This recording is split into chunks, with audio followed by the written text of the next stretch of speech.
So this is going to be the second part on the parable of the unyielding fig tree. So in trying to understand, Jesus taught the apostles and the multitudes many things before he went to the cross. But he taught with words and with actions. Many of the things he had to teach through his actions. And the only way you can fully grasp this is to go through Matthew, Mark, and Luke and read about the parables of the fig tree, so that you can have a full understanding of where this is going. So some of the things he had to teach by simply action, by doing himself. Basically, it's the same thing as leading by example. And this is important to grasp this concept so that you understand what it means by picking up and carrying your own cross. And what I've tried to teach about as far as holding yourself accountable, which is very important. And many of these things couldn't be understood unless he showed them by example. Just like how he made the fig tree wither up and die, he was teaching by going to the cross. He was teaching how to bring an old tree that failed to bear fruit and to bear good fruit. He was teaching them how to bring a tree back to life. So it's important to realize what Scripture says, that we are the salt and the light of the earth. We are the salt of the earth. So when God came as flesh through Jesus Christ, he became the salt of the earth himself, the embodiment of man, God in flesh. So therefore he was the salt as well. But also his apostles and all the peoples that he taught, that sit down and listen to his teachings. So when he went up on the cross, you have to realize that the cross he went up on was an actual tree. It was a dogwood tree, which is a fruiting, flowering tree. Any tree that flowers is considered a fruiting tree. And when he shed his blood, when his blood was poured out, it was poured out on the base and around the base of that tree, just like you have to scatter the salt around the base of a tree to bring it back to life. What the people in those times had was the Old Testament. It was an old tree.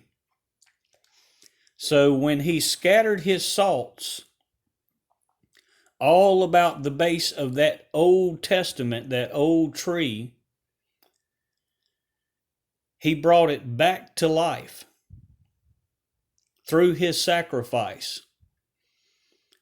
And the new tree was Christianity, which was the New Testament. The new tree was the New Testament.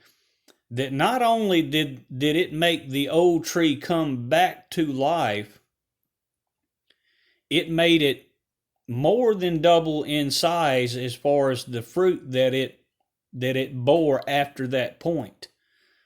So he scattered his salts, and this is what he was trying to teach by example. He made the sacrifice to scatter his salts about the base of that tree into its roots. Understand that the Old Testament was rooted in the Jewish community. And then when he scattered his salts, it scattered out and bloomed and grew into the New Testament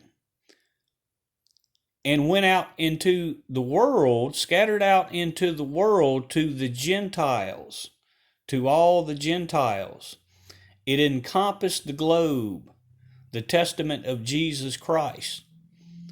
And this was what he was trying to teach by example, and why he didn't teach it in the Bible. He did teach it, but people don't fully wrap their minds around it unless you understand it completely. He taught it by example of how to bring a tree back to life, which was that old rooted religion from the Old Testament that ultimately became the New Testament of Jesus Christ and Christianity. See that Christianity blossomed. It bloomed and grew into something magnificent, something more than the Jewish people could ever even imagine. And this is what he taught by example. He came in the flesh as man to be the salt of the earth. And he poured out his salt and his water all about the base of the tree. And that's where the Christianity is rooted, is deeply rooted in the Old Testament, that ultimately grew into the New Testament. But you have to understand that as a harvester of harvest, he likes to use his own hands to work his garden.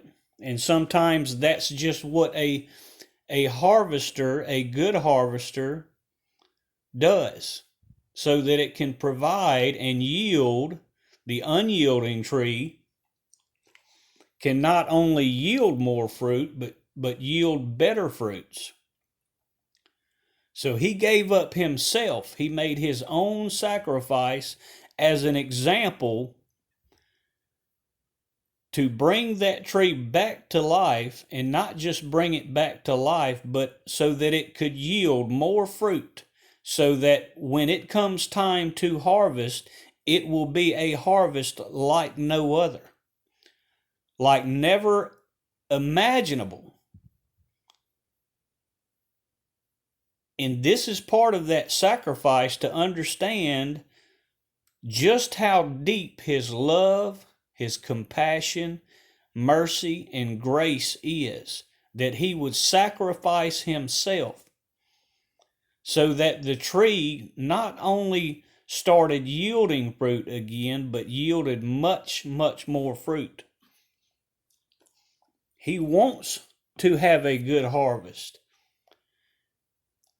And because of his love and compassion, he sacrificed himself. But one of the reasons he did this, because he likes to have a hand in what happens with his tree. He likes to see, he likes to touch the fruits of his labors and have a part in that tree. And for a farmer that loves his land, farmers would understand this message. Any farmer that loves his land and loves to see their fruits yield, they understand this message. You have to have a part in it. You have to make sacrifices to see this happen. So y'all wrap your minds around that. Try to understand the purpose of Jesus and his sacrifice, the importance of it, and how that tree was brought back to life and made its fruits more than double. This was his power, mercy, love, and glory being displayed to give salvation to the world. God bless.